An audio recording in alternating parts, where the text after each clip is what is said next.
దేవుని నామానికి స్తోత్రములు. మీ అందరు కూడా దేవుని నామమున శుభములు. ప్రత్యేకంగా మిమ్మల్ని బట్టి సంతోషిస్తున్నా. అన్న దేవుడు తన కృప చూపిస్తున్నాడు. తన కృప లేనిది కదా ఏది కూడా జరగదు. మనము జీవించి ఉన్నాము అనేసి అంటే కేవలము దేవుని మహాకృప, తన ప్రేమ, తన కనికరము మన యందు ఉన్నది అనుటకు ఇట్టి విధమైనటువంటి శుభకార్యములు మనము చేసుకునేటటువంటిదే రుజువు అయి ఉన్నది. మన జీవితంలో కలిగినటువంటి మేలను జ్ఞాపకం చేసుకుంటున్నారు. ఆ రోజు వివాహ దినమనో, బర్త్డే అనో, ఏంది ఎక్కడి నుంచి ఎట్లా అనేసంటే నా దేవుని మూలంగా మాత్రమే. ఆయన ఇచ్చినటువంటి కనికరం, ఆయన ఇచ్చిన కృప ఒకసారి మనం గతానికి ఒకసారి జ్ఞాపకం చేసుకుంటే ఎన్నో విధములైనటువంటి పరిస్థితుల నుంచి దేవుడు నిజంగా చాలా భయంకరమైన స్థితిగతుల్లో నుంచి కూడా నడిపించినటువంటి దాఖలాలు ప్రతి ఒక్కరి జీవితంలో ఉంటాయి, ప్రతి ఒక్కరి జీవితాల్లో ఉంటాయి. అయినప్పటికీ అవన్నీ దాటడం అంటే అడిగేస్తూ రావాలా కదా. కానీ ఆయన వాక్యం ఎట్లా ఉంది? నన్ను కాదని ఒక అడుగు కూడా నువ్వు వెయ్యలేవన్నటువంటి ఆయన ఏ లాంటి వారమైనా, ఏ పాటి వారమైనా ఎన్నో అడుగులు, ఇన్నేళ్ళ అడుగులు వేయించి ముందుకు తెచ్చినాడు అనేసి అంటే ఎంత మనము ఆయనతో సన్నిహితంగా ఉండాలా, ఆయనను ఎంత ప్రేమించేటోళ్ళమై ఉండాలా అనేది ఒకసారి జ్ఞాపకం చేసుకుంటూ ఒకసారి 11వ వచనం మనం చదువుకుందాం. కీర్తన 5వ అధ్యాయం 11వ వచనం. నిన్ను ఆశ్రయించు వారందరూ. ఎవరిని ఆశ్రయించాలంట? ఎందుకు ఆశ్రయించాలా? దేవుని ఎందుకు ఆశ్రయించాలా? దేవుడు లేనిది నేను లేను, దేవుడు లేనిది నేను లేను, నా కుటుంబము లేదు, నా జీవితమే లేదు కదా. కాబట్టి నేను ఏం చెయ్యాలా? దేవుణ్ణి ఆశ్రయించే వాళ్ళమై ఉండాలి. ప్రతి విషయంలో దేవుణ్ణి ఆశ్రయించేటోళ్ళమై ఉండాలి. కానీ చాలా మటుకు ఏం చేస్తూ ఉంటామంటే మనం మనుషులను ఆశ్రయిస్తూ ఉంటాము, లోకంలో ఉన్నటువంటి స్థితిగతులను ఆశ్రయిస్తూ ఉంటాము, లోకంలో ఉన్నటువంటి ఆకర్షింపజేస్తున్నటువంటి అనేకమైనటువంటి వాటిని ఆశ్రయిస్తుంటాం. కానీ దేవుణ్ణి ఆశ్రయించేటటువంటి వారముగా ఉండమని చెప్పడానికి ఏమాత్రం తడబాటేం లేదు, తేటగా చెప్పచ్చు. దేవుని ఆశ్రయిస్తారా అంటే నిజమేనండి, నేను ఆశ్రయించను, అసలు ఆశ్రయించడం లేదు అనే చెప్పాల్సి వస్తుందేమో ప్రతి మనిషి కదా. ఆధారం ఎవరై ఉండాలంటే దేవుడే ఆధారం అయి ఉండాలా, దేవుని ఆధారం చేసుకోవాలా, దేవుడి పైన ఆధారపడి ఉండాలా కదా. ఎందుకైనా పైన ఆధారపడాలా? నమ్మదగ్గవాడు. మెయిన్ ఇక్కడ ఏంటంటే నమ్మదగ్గోడు ఆయన, మనుషులు కాదు. ముందటొక మాట, వెనుకొక మాట. నువ్వు బాగుంటే మనుషులు ఏం చేస్తారు? ఏడుస్తారు. నువ్వు ఏడుస్తే మనుషులు ఏం చేస్తారు? నవ్వుతారు. చూసిరా, చాలా తేడా ఉంటుంది.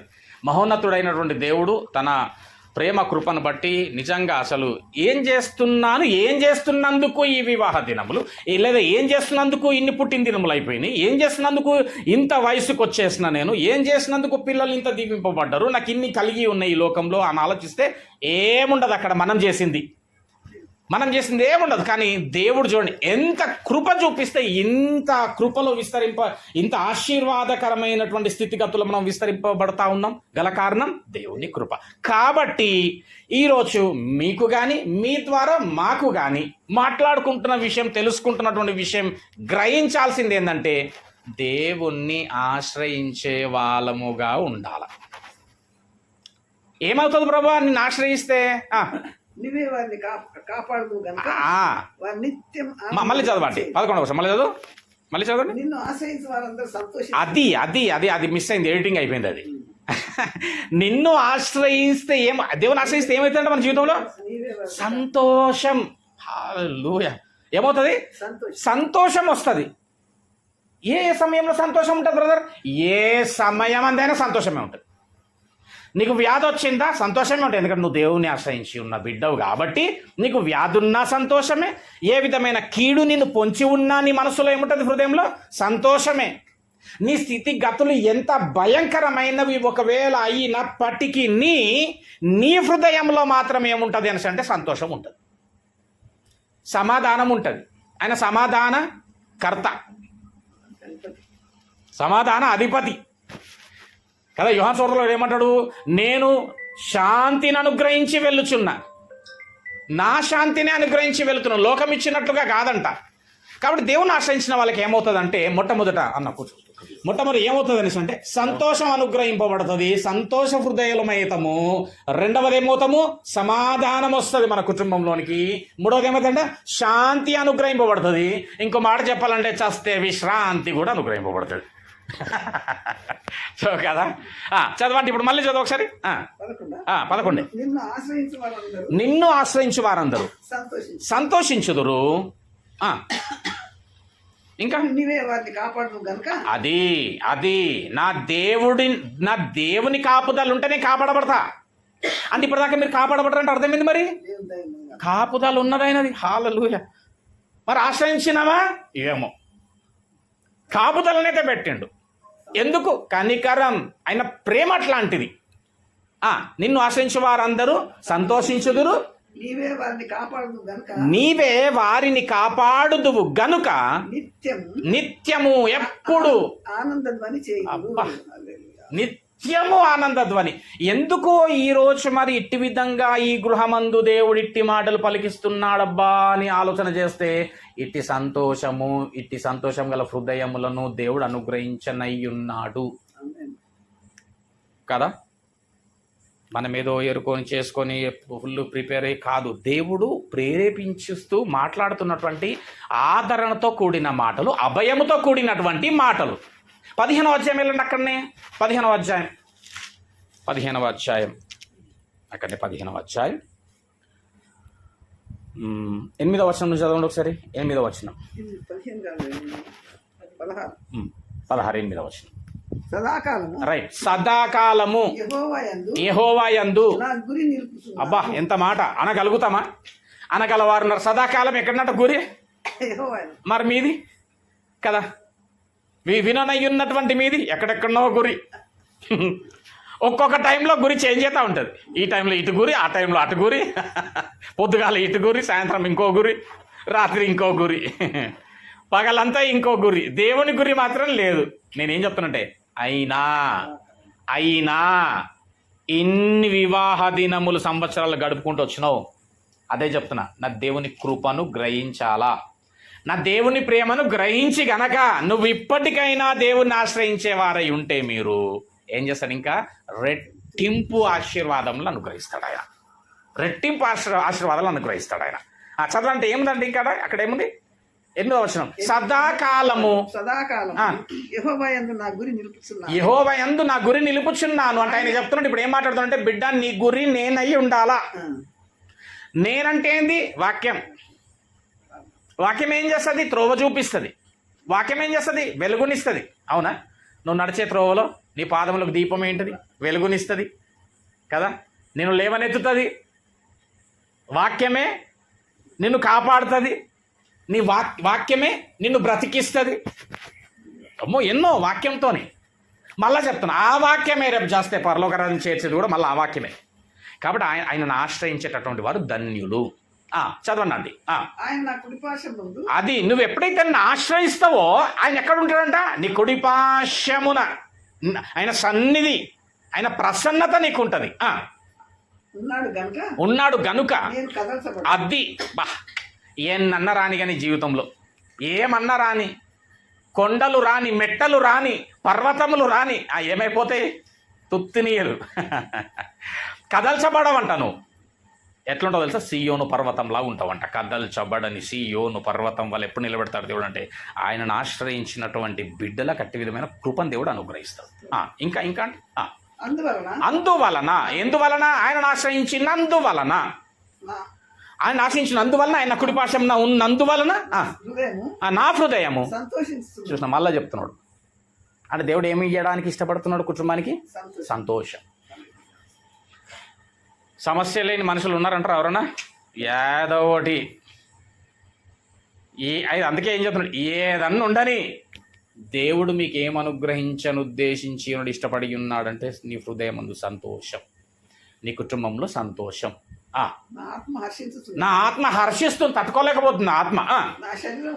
నా శరీరం కూడా సురక్షితముగా నివసించుచున్నది. ఎందుకంటే చాలా అంటే అక్కడ దాకా చాలు. కాబట్టి దేవుడు ఇచ్చినటువంటి కృప ఈ యొక్క సందర్భాన్ని, ఈ దినమును ఒకసారి జ్ఞాపకం చేసుకొని, వివాహమైనాక ఎన్ని సంవత్సరాలు అయింది, అన్ని సంవత్సరాలు ఎట్లా వచ్చినాం, ఏమేం పనులు చేసినాం, ఏమేమి ఎదురైనాయి, ఎట్లాంటి స్థితిలో వచ్చి ఉండే, ఇప్పుడు ఎట్లున్నా, అప్పటికిప్పటికి పోల్చుకోండి ఒకసారి. పిల్లలు ఎట్లుండే, ఏమి పిల్లలు ఎట్లా వచ్చిండ్రు, ఎట్లా పెరిగిండ్రు, ఏమేమి చదివిండ్రు, వాళ్ళ చదువులోప్పుడు ఏమేమి చేసినాము, ఏమి ఎదురైనాయి, అంతేందుకు మొన్న దాకా వివాహం గురించి ఏం చేసినాము, ఇప్పుడు ఏమైంది. దేవునికి స్తోత్రం. బాబా బాబా ఎన్నో చేస్తాడు ఆయన. సామెతలు చివరిగా సామెతలు 15వ అధ్యాయం ఏంటంటే ఒకసారి సామెతలు 15వ అధ్యాయం. కాబట్టి ఏం చేయాలంటే ప్రియమైనటువంటి దేవుని వారలారా, కుటుంబమా, దేవుణ్ణి ఆశ్రయించేటటువంటి వాళ్ళగా ఉండాలా. దేవుణ్ణి ఆశ్రయించేటటువంటి వాళ్ళగా ఉండాలా. అప్పుడు ఏం చేస్తాడు దేవుడు? నీకు సంతోషం అనుగ్రహిస్తాడు. ఆయన ప్రసన్నత సన్నిధి నీకు తోడుగా ఉంటుంది. ఏ విధమైనటువంటివి నీకు ఎదురైనప్పటికీ నువ్వు కదల్చబడవు. నీ ఆత్మ హర్షిస్తా ఉంటుంది. 15వ అధ్యాయం 13వ వచనం చదవండి. 13వ వచనం. సంతోషమైన హృదయం. ఒకవేళ హృదయం కనుక సంతోషంగా ఉంటే ఉందా? ఎప్పుడు ఏమిటో హృదయంలో డకడక డకడక డకడక భయము. ఇది ఎట్లా చెయ్యాలనో, అంతేనా, అది ఎట్లా కట్టాలనో, ఇవి ఎట్లా ఇడిపియాలనో, రేపేం చెయ్యాలనో, హృదయం అంతా ఏమిటంటే డకడక డకడక. కానీ సంతోష హృదయం అయితే ఏమవుతుందో చెప్తున్నాడు ఇప్పుడు. మరి ఇప్పుడు సంతోష హృదయం కావాలంటే అవుతుంది. దేవుడు అది అనుగ్రహిస్తానని చెప్తున్నాడు. నన్ను ఆశ్రయించండి, మీరు గురి నా పైన పెట్టాలా, అప్పుడు సంతోషం వస్తుంది. సంతోష హృదయం ఏమవుతుంది? అబ్బా, ముఖంకి ఎట్లుంటుంది సంతోష హృదయం? ఆహా, ముఖమునకు తేట అంటే ఎట్లా? నన్ను చూడండి, ఇగో ఇట్లా అట్లా అంతే. ఏమన్నా ఉండని, ఏదైనా భయంకరమైన పరిస్థితి మనకు వచ్చేసింది అనుకో, ముఖం ఏమైపోతుంది?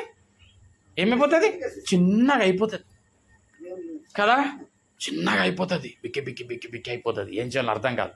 కానీ ఆ టైంలో కూడా నీవేం జ్ఞాపకం చేసుకోలేదు సార్, నా దేవుడు నాకు తోడుగున్నాడని జ్ఞాపకం చేసుకుంటే గనక నిజంగా నాకు జరిగిన అనుభవాల నుంచి చెప్తున్నా, దేవుడు వెంటనే అందులో నుంచి లేవనెత్తి నీ ముఖాన్ని మళ్ళీ తేటపరుస్తాడు.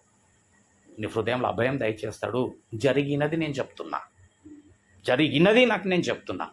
నీకు ఏదన్నా ఉండని నాకు దేవుడు తోడుగున్నాడు కదా అని ఆయనను ఆశ్రయించి గురియానికి దగ్గర పెట్టి ఆయనను గనక నువ్వు ఆశ్రయిస్తే గనక దేవుని నీ హృదయాన్ని సంతోషపరచడు. సంతోష హృదయం ముఖంకి ఏం చేస్తుందమ్మా? తేటనిస్తుంది. మనోదుఖం అంటే మనస్సు దుఃఖపడితే కనుక, అంటే డకడక బికి బెక బాతులే కూకే కప్పలే కొర్రింది అనుకో, అది అట్లా అయితే ఏమవుతుందమ్మా? నలిగిపోతుంది. ఆత్మహత్య ఏమవుతుంటుంది? నలిగిపోతుంటుంది, నలగొట్టబడతా ఉంటాం. సమాధానం ఉండదు, శాంతి ఉండదు, సంతోషం ఉండదు. చూడండి, అక్కడనే ఒకసారి అదే సామెతల్లో 17వ అధ్యాయం 22వ వచనం చదువుదాం ఒకసారి. 17:22 సామెతలు. మళ్ళా ఉందా? మళ్ళీ సంతోషం గల మనసు. ఎవరికి వస్తుంది సంతోషం గల మనసు? ఎవరికి వస్తుందమ్మా? ఎవరికి వస్తుంది? అది కరెక్ట్ ఏం, లేకపోతే ఇప్పుడు కట్టె వెతుకుతుంటే నేను నీకు. అది దేవుణ్ణి ఆశ్రయించే వాళ్ళకి, దేవుని పైన గురి పెట్టేటోళ్ళకి, అది అవునా కదా.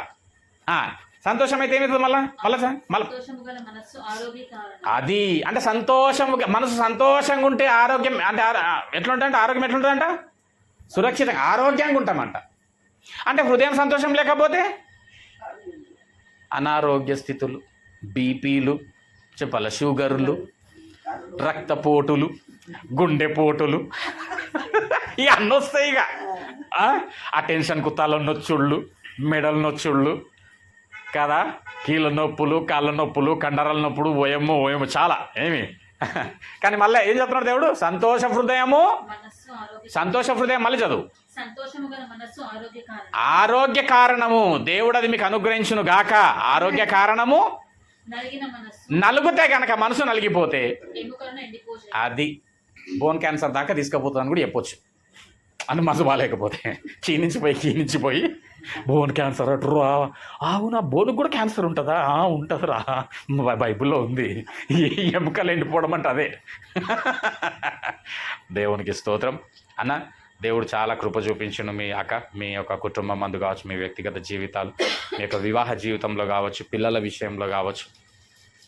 ఇక్కడికి అయిపోవడం కాదు ఆయనది ఎట్లుంటుందంటే ఆశీర్వాదము ఎట్లుంటుంది అబ్బా, ఆయన కనికరం అంటే తరతరముల పైన నిలుస్తుందంట. సో కాబట్టి మనకి ఇప్పుడు జరిగింది ఇక్కడ దాకా నీ పెళ్ళి, ఈ వివాహం ఇంకేదో కాదు.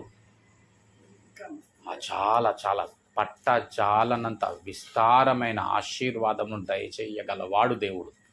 సో కాబట్టి అన్నకేమి, అక్కకేమి, మీకేమి, పిల్లలకేమి చెప్పడం ఏంటనేసి అంటే దేవుని పైన ఆధారపడండి, దేవుణ్ణి ఆశ్రయించండి, దేవుడి పైన గురి పెట్టుకోండి. మానవులు ఏమీ చెయ్యరు.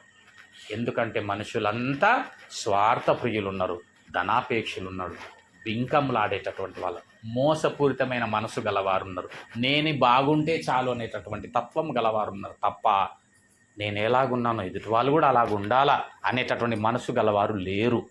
ప్రేమలన్నీ చల్లారిపోతున్నాయి. ప్రేమ గలవాడు ఉన్నాడు అంటే ఒక్కడే. భార్యాభర్తల మధ్య ప్రేమ ప్రేమ అంటారు, అది కూడా ప్రేమ కాదు. అసలు ప్రేమ ఉండదు చాలామంది, అందరూ అనడం లేదు కానీ చాలామంది విషయంలో కదా, ప్రేమించినాం, ప్రేమ చేసుకున్నాం, ఎంతసేపు ఉంటుందండి? ఎందుకు కొట్లాట్లు ఎందుకు వస్తాయండి? త్యాగం ఉండాలి కదా మరి ఆ ప్రేమలో, కదా, త్యాగం ఉండాలా, ఏమన్నా కానీ త్యాగం ఉండాలా కదా. చాలా కుటుంబాలు ఎన్నో విధములుగా చిన్న భిన్నం అవుతా ఉన్నాయి, కానీ ఈ కుటుంబాన్ని దేవుడు ఆశీర్వదించి పిల్లలను చూసే తరుణం దేవుడు ఇవ్వబోతున్నాడు. గల కారణం దేవుని కృప మన యందు ఉన్నప్పుడే. అందుకే యెషయా అంటాడు, ఆయన దొరుకు కాలమున వెదకండి అంటాడు. కాబట్టి ఆయన దొరికేటటువంటి కాలం ఇది కనుక దేవుని వెతుకువారై ఉండండి, దేవుని ఆశ్రయించేవారై ఉండండి. ఇటు కృప దేవుడు ఇంకా అనేకమైనటువంటి వివాహ దినములక మీకు జరుపుకోవడానికి నా దేవుడు మీ కృపను అనుగ్రహించును గాక. మంచి ఆయురారోగ్యములను, ఆయుష్ను, దీర్ఘ ఆయుష్ చేత నిన్ను, అన్నను, మనలందరినీ కూడా దేవుడు దీవించును గాక. ఇటు కొద్ది వాక్యం మన ఆత్మని మేలుమితమై దేవుడు దీవించి ఆశీర్వదించును గాక. ఆమెన్.